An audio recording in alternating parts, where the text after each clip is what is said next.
मीरपुर नाम के शहर में तेजस अपनी पत्नी नीरू के साथ रहता था। पति पत्नी दोनों ही नौकरी करते थे। एक दिन तेजस गांव अपनी माँ के पास फोन करता है। हेलो, प्रणाम माँ। जीते रहो माँ, तुम दादी बनने वाली हो हैं? अरे वाह, ठीक है बेटा, मैं कल ही आती हूँ।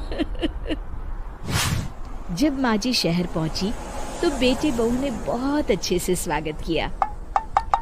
लीजिए माँ जी चाय। अरे गर्मा गर्म पकोड़े ले आओ माँ के लिए। नीरू रसोई में गई और 2 मिनट में ही पकोड़े ले आई। जी ये लीजिए। बहू जादू से बनाए हैं क्या? अभी तो रसोई में गई थी। यम्मी। माँ जी, शीला रसोई में पकोड़े तल रही है, मैं बस लेकर आई। हे भगवान, मेरा धर्म भ्रष्ट कर दिया तूने। अब तो गंगा जल से शुद्धिकरण करना होगा।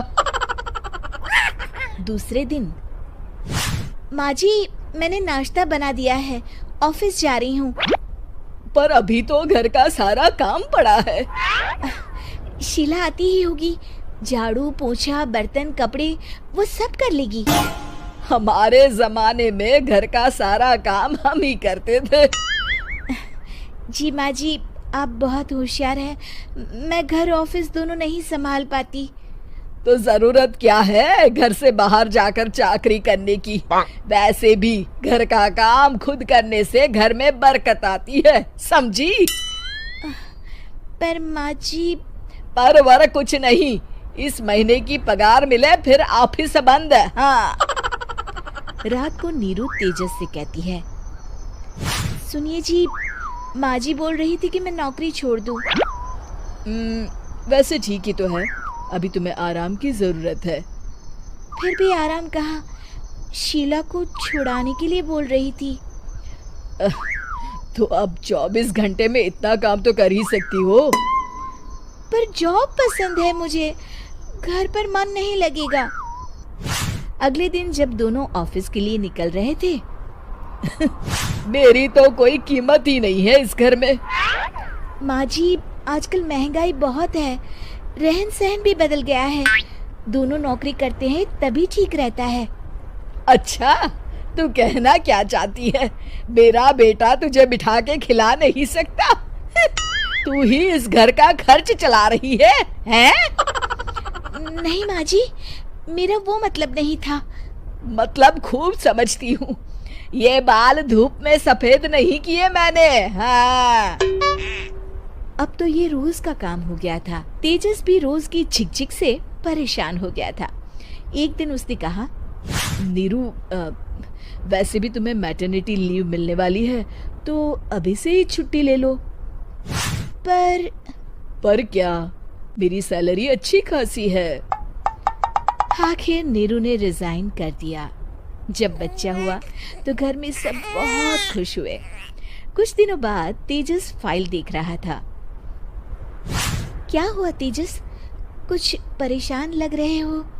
अब हाँ, वो हमारी जितनी सेविंग्स थी वो तो हॉस्पिटल में और छठी के फंक्शन में खत्म हो गई है नीरू। और अभी वैसे मंदी चल रही है तो मैं बोल रही थी कल मुन्ना को हेपेटाइटिस का टीका लगवाना है। नीरू, क्या पोस्टपोन नहीं कर सकते? नहीं जी, बिल्कुल नहीं। अब तेजस को समझ में आ रहा था कि उससे गलती हुई है।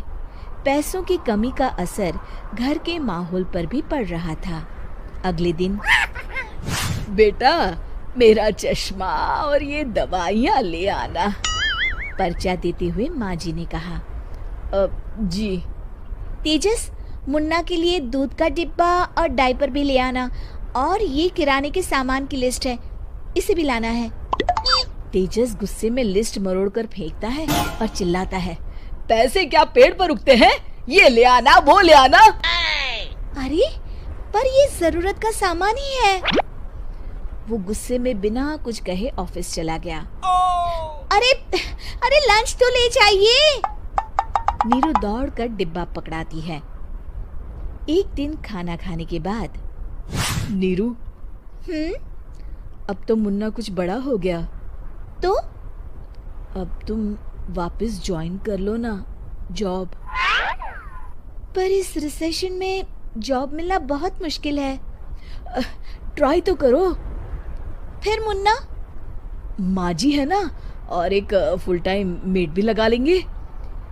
पर माँ जी, उन्हें तो पसंद नहीं। तभी माँ जी वहाँ आ जाती है और प्यार से नीरू के सर पर हाथ फेरते हुए बोलती है, अब मेरी समझ में आ गया बहू, पहले के और अब के समय में अंतर है। तुम काम शुरू करो, मुन्ना की जिम्मेदारी मेरी। मेरी प्यारी माँ जी, ये कहकर नीरू उनके गले लग गई। शिक्षा, परिवर्तन संसार का नियम है, हमें भी समय के साथ चलना चाहिए। उम्मीद है कि आपको हमारी ये कहानी पसंद आई होगी। कृपया हमारे चैनल को सब्सक्राइब करें और सभी अपडेट्स के लिए बेल आइकन जरूर क्लिक करें। और हाँ, वीडियो लाइक और शेयर करना मत भूलिएगा। Bye bye.